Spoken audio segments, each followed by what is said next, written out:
Subscribe to my channel and hit the bell icon so you never miss any video from my channel.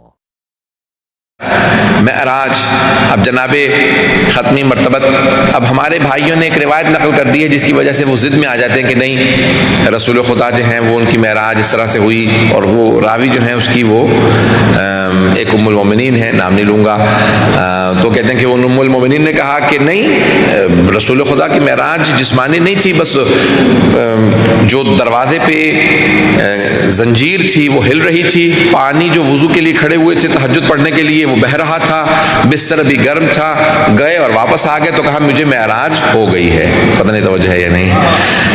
اب وہ ضد بنا لی ہے ان سارے مسلمانوں نے، کہتے ہیں کیونکہ ام المومنین نے بیان کیا، اب رسول خدا کے بس اتنی سی معراج ہے، وہ گئے ہیں اور وہ کچھ نہیں ہوا اور اس کے علاوہ کچھ نہیں ہے، چند لحظوں کی ہے اور وہ معراج خواب میں تھی۔ عزیزان گرامی، اولاً تو یہ حدیث ضعیف ہے، کیوں؟ کیونکہ ان ام المومنین کی شادی پیغمبر اسلام سے مدینے میں ہوئی ہے، رسول خدا آئے ہیں، معراج قرآن کی روح سے مکے میں ہوئی ہے۔ سبحان الذی اسری بعبدہ لیلا من المسجد الحرام الی المسجد الاقصی الذی بارکنا حولہ، ہم نے مسجد حرام سے وہ جو سب سے دور مسجد ہے وہاں تک ہم نے معراج کروائی ہے، رات کا وقت تھا، سیر کروائی اپنے بندے کو۔ اب آئیں ذرا معراج جسمانی کی میں دلیلیں پیش کر رہا ہوں، سننا چاہ رہے ہیں سب لوگ؟ معراج جسمانی کی پہلی دلیل ہے سبحان الذی اسری بعبدہ لیلا من المسجد الحرام، کرانا۔ رات کہتے ہیں ایک زمان کو، زمان اور مکان تو سب سمجھتے ہیں نا، ٹائم اینڈ اسپیس۔ اللہ نے لفظ استعمال کیا سبحان الذی اسری بعبدہ لیلا، رات کے وقت معراج کرائی، رات کے وقت معراج کروائی۔ یہ رات کا سفر جسم سے متعلق ہوتا ہے کیونکہ زمان کا تعلق ہی جسم سے ہے۔ تو اب یہ پہلی دلیل، ملا صدرہ نے 8 دلیلیں لکھی ہیں، ان میں سے پہلی دلیل کہتے ہیں یہ لفظ استعمال کرنا، رات کے وقت سیر کروائی ہے تو یہ زمان ہے، ٹائم پیریڈ ہے، یہ زمان میں کسی ٹائم کے اندر کہ اتنی مدت کے اندر ہم نے سفر کروایا، تو یہ خود دلیل ہے کہ جسمانی ہے، نمبر 1۔ نمبر 2، سبحان الذی اسری بعبدہ، ملا صدرہ کہتے ہیں کہ اللہ نے کہا میں نے اپنے عبد کو، اپنے بندے کو معراج کرائی۔ اگر اللہ کہہ دیتا نا میں نے اپنے نبی کو معراج کروائی تو نبوت کو معراج انسان تصور کر سکتا ہے کہ یہ خواب میں ہو سکتی ہے، کیونکہ نبوت کا تعلق جسم سے نہیں ہے، نبوت عہدہ ہے، منصب ہے، لیکن جب کہتے ہیں نا عبد تو یہ بندگی جسم سے وابستہ ہے، پتہ نہیں توجہ ہے یا نہیں۔ فلسفے کی روح سے دیکھیں، میرا ایک مثال کے طور پہ آپ کہتے ہیں کہ عالم دین ہیں، میں ایک معلم ہوں، ٹیچر ہوں، یہ کوئی بھی ٹیچر کہاں ہے، معلم کہاں ہے، عالم دین کہاں ہے، یہ باہر نہیں ہے، یہ ساری کی ساری مجھ علی رضا رضوی سے وابستہ ہیں۔ اگر میں نہ ہوں تو آپ ان چیزوں کو نہیں سمجھ سکتے، پتہ نہیں توجہ ہے یا نہیں، لیکن یہ ساری چیزیں اگر سمجھ میں آتی ہیں تو میری وجہ سے سمجھ میں آتی ہیں کہ اگر ٹیچر ہے تو یہ ہے، تو انسان سے وابستہ اس کے عہدے ہوتے ہیں، لیکن عبدیت کا تعلق، بندگی کا تعلق جسم سے ہے۔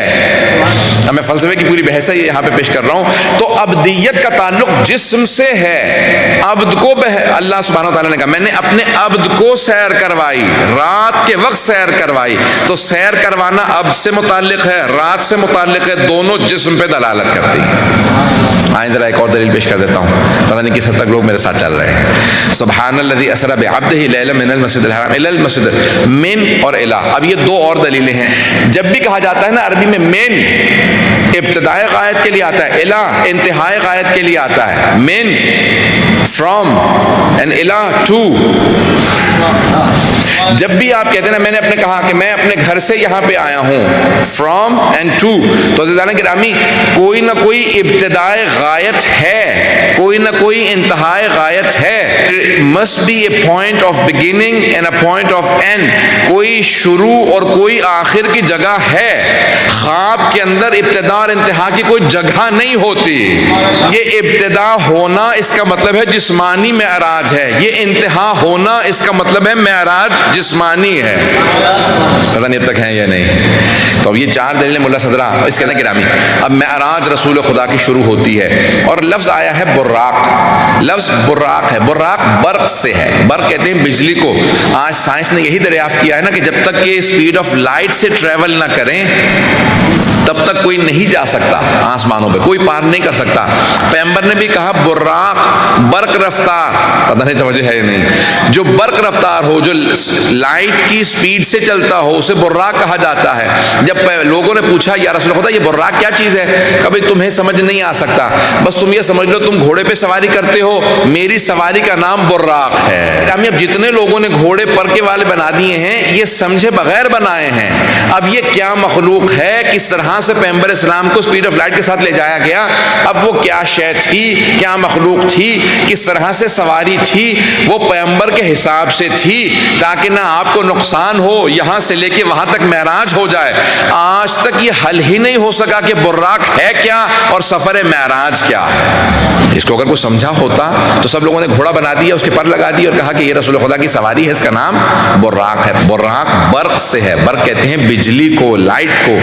اب بہت سے لوگوں نے فوراً ایک جو ہے وہ سفید رنگ کا نور کا گھوڑا بنایا، اس کے پر بنا دیے، کہا وہ اڑا کے لے گیا۔ عزیزان گرامی، آج تک کسی کو معلوم ہی نہیں ہے کہ براق کیا ہے، کہ رسول خدا صلی اللہ علیہ وسلم کو براق پہ معراج ہوئی۔ اب تک تو بات واضح ہو رہی ہے سب لوگوں کے لیے۔ اب آئیں، رسول خدا معراج پہ گئے اور ساتھ میں کون آیا استقبال کے لیے؟ جناب جبرائیل آئے، کہا یا رسول خدا میں آپ کو لینے کے لیے آیا ہوں۔ اور ایک ایسا وقت آیا کہ رسول خدا چوتھے آسمان پہ پہنچے جہاں پہ جنت ہے اور جہاں پہ بیت معمور ہے، جو آسمان کی مخلوقات ہیں ان کا قبلہ وہاں پہ ہے۔ تو ایک مرتبہ اللہ نے قرآن کے اندر کہا کہ میرے حبیب ان سب سے سوال کیجئے۔ جناب امیر سے ایک مرتبہ کسی نے سوال کیا تھا، یہ قرآن کے اندر آئی ہے، آیت آئی ہے، اے میرے حبیب سوال کیجئے ان سب سے کہ انہیں نبوت کیسے ملی۔ اس کا مطلب ہے ان سب سے سوال کیجئے، یعنی انبیاء سے۔ یہ قرآن کی آیت ہے، قرآن زمین پہ نازل ہوا ہے۔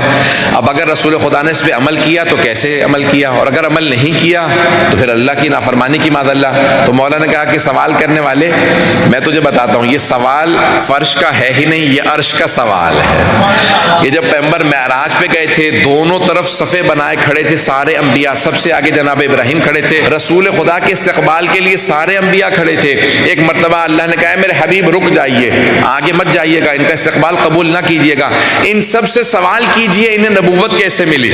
تو رسول خدا نے وہاں پہ سوال کیا تھا، اللہ نے وہاں آیت نازل کی تھی جب معراج پہ گئے تھے، تو پھر خود ہی مولا نے کہا کہ جواب میں تجھے بتا دیتا ہوں کہ سارے انبیاء نے کیا جواب دیا تھا۔ سوال قرآن میں آ گیا، جواب میں بتاتا ہوں انبیاء نے جواب کیا دیا۔ کہ سارے انبیاء نے کہا یا رسول اللہ، اللہ نے اپنی وحدانیت کی گواہی دینے پہ ہمیں نبوت دی، آپ کی رسالت کی، سرداری کی، آپ کے سید المرسلین ہونے کی گواہی دینے پہ اللہ نے ہمیں رسالت اور نبوت عطا کی، اور علی ابن ابی طالب کی ولایت کی گواہی دینے پہ اللہ نے ہمیں نبوت عطا کی۔ بہرحال یہ وہاں پہ سوال کیا، سارے انبیاء نے استقبال کیا۔ اس کے بعد پانچویں آسمان پہ گئے، چھٹے آسمان پہ، اور ایک ایسا وقت آیا کہ خود جناب جبرائیل نے ایک جملہ کہا کہ لو دنوتو لحترقتو، لو دنوتو انملتن لحترقتو، اگر میں ایک پور برابر بھی آگے بڑھ جاؤں، یعنی ٹپ آف دی فنگر، میں اتنا بھی فاصلہ اگر آگے بڑھوں تو میرے پروں کو جلا دیا جائے گا، اس سے آگے جانے کی مجھے اجازت نہیں ہے، صرف یہ آگے آپ کا مقام ہے، آپ جا سکتے ہیں۔ تو کیوں صرف رسول خدا جا سکتے تھے؟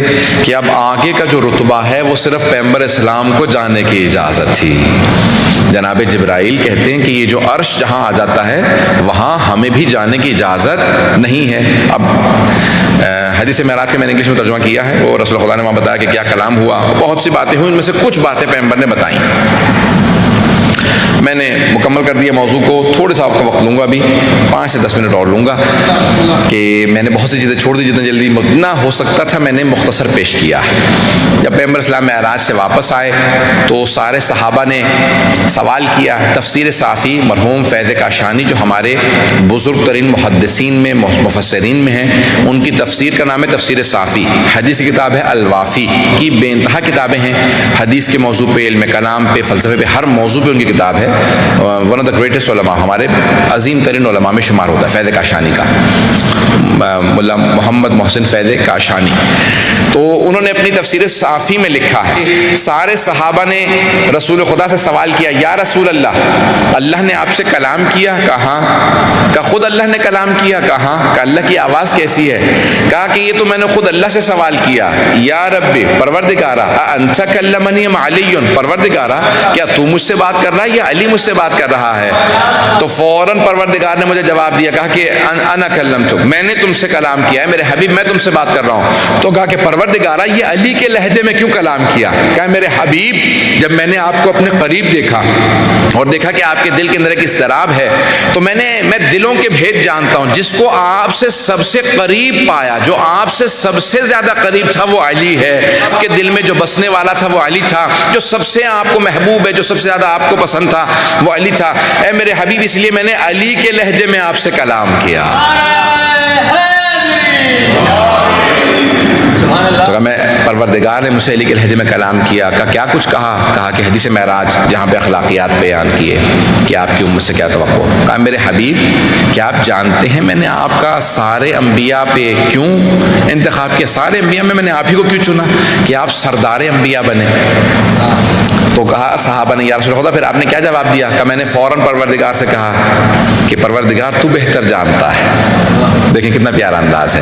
یہ نہیں کہتے کہ ہاں میں جانتا ہوں تو نے میرا انتخاب کیا، یہ نہیں کہتے کہ ہاں میں جانتا ہوں، کہ نہیں پروردگار تو بہتر جانتا ہے۔ عزیزان گرامی جب انسان کسی عظمت کی بارگاہ میں ہو تو بڑائی پیش نہیں کرنی چاہیے بلکہ اپنے آپ کو چھوٹے انداز سے پیش کرنا چاہیے۔ کہ پروردگار بہتر جانتا ہے کہ تو اس نے کیوں انتخاب کیا میرا۔ کہ میرے حبیب اسی وجہ سے کہ آپ جیسا اخلاق کسی اور نبی کا نہیں ہے۔ اگر سب کو میں اخلاق پیش کرنے کے لیے کھڑا کر دیتا تو آپ سے بہتر اخلاق کسی کا نہیں تھا۔ آپ کبھی بھی تکبر سے پیش نہیں آتے، کبر و نخوت نہیں رکھتے، اتنا تواضع، اتنی انکساری، اتنے آپ کے اندر تواضع ہے، ہمبلنس ہے کہ ابھی بھی آپ جانتے ہوئے مجھ سے کہہ رہے ہیں کہ اللہ بہتر جانتا ہے۔ یہ نہیں کہتے کہ ہاں میں جانتا تو ہوں، نہیں کہا اللہ بہتر جانتا ہے، کہ جانتے ہوئے آپ کہہ رہے ہیں کہ اللہ بہتر جانتا ہے، اس نے میرا انتخاب کیوں کیا۔ کہا ہے میرے حبیب آپ جیسا اخلاق کسی کا نہیں ہے میرے حبیب۔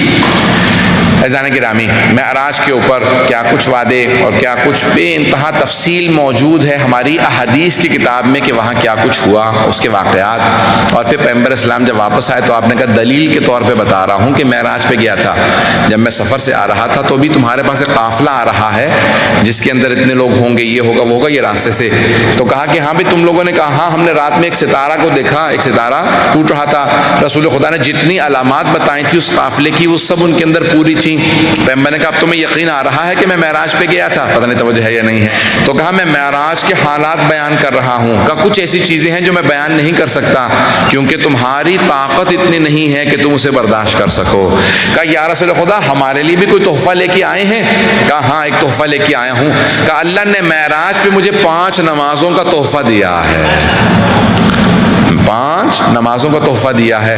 کدی 50 نمازیں تھیں لیکن پھر ہم نے ترخیص کروائی، اس میں کہا کہ پروردگار کم کرتے ہوئے اللہ نے 5 نمازیں کر دی۔ توجہ ہے سب لوگوں کی؟ کہا کیونکہ کہا 5 نمازیں کر دی، لیکن اللہ نے قانون بنا دیا امت محمدی صلی اللہ علیہ وسلم کے لیے کہ من جاء بالحسنۃ فلہ 10 امثالھا، جو ایک نیکی انجام دے گا اسے 10 گنا ثواب ملے گا۔ قرآن کی آیت ہے من جاء بالحسنۃ فلہ 10 امثالھا، جو ایک نیکی کرے گا اسے 10 گنا ثواب ملے گا۔ کیوں؟ کہا کیونکہ معراج پہ اللہ نے 50 نمازیں دی تھی، پیغمبر نے کہا میری امت 50 نمازیں نہیں پڑھ پائے گی، تو اللہ نے 5 کی۔ کہا اب جو 5 پڑھے گا اسے 50 ہی کا ثواب ملے گا۔ یہ معراج کا تحفہ ہے 5 نمازیں، تو اس میں کوتاہی نہ کریں۔ ویسے بھی ہمارے یہاں تو پیغمبر اسلام نے حدیث ہے معصوم کی کہ آپ نے چھوٹ دی، ترخیص دی کہ ان کو 3 وقت پہ پڑھ لو، ظہر کو عصر کے ساتھ ملا کے، عصر کو ظہر کے ساتھ ملا کے، عشاء کو مغرب کے ساتھ ملا کے پڑھ سکتے ہیں۔ تو عزیزان گرامی بہت آسان کر دیا۔ اب اگر پھر بھی کوئی نماز میں کوتاہی کرے تو پھر بہت بڑی کوتاہی ہے، اس لیے نماز میں کوتاہی نہ کیجیے گا۔ شب معراج کا تحفہ ہے نماز۔ تو بہرحال پیغمبر اسلام کو اللہ نے ہدیہ دیا کہ آپ کی امت کے لیے ایک تحفہ دے رہا ہوں، اور وہ ہے نماز معراج کا تحفہ ہے۔ جس طرح سے اگر ایک آدمی دن میں 5 مرتبہ نہا کے باہر آئے تو اس کے جسم پہ کوئی بھی چکناہٹ باقی نہیں رہے گی، کوئی میل، کوئی گندگی، کوئی نجاست باقی نہیں رہے گی۔ اسی طرح سے اگر ہماری روح 5 مرتبہ نماز میں غوطہ لگا کے باہر آئے تو جسم پہ کوئی گناہ باقی نہیں رہے گا۔ تو انشاءاللہ سب کے سب اپنے نماز میں کوتاہی نہیں کیجیے گا انشاءاللہ۔ عزیزان گرامی، آخری بات کو پیش کر رہا ہوں، وقت بہت تیزی سے گزر گیا۔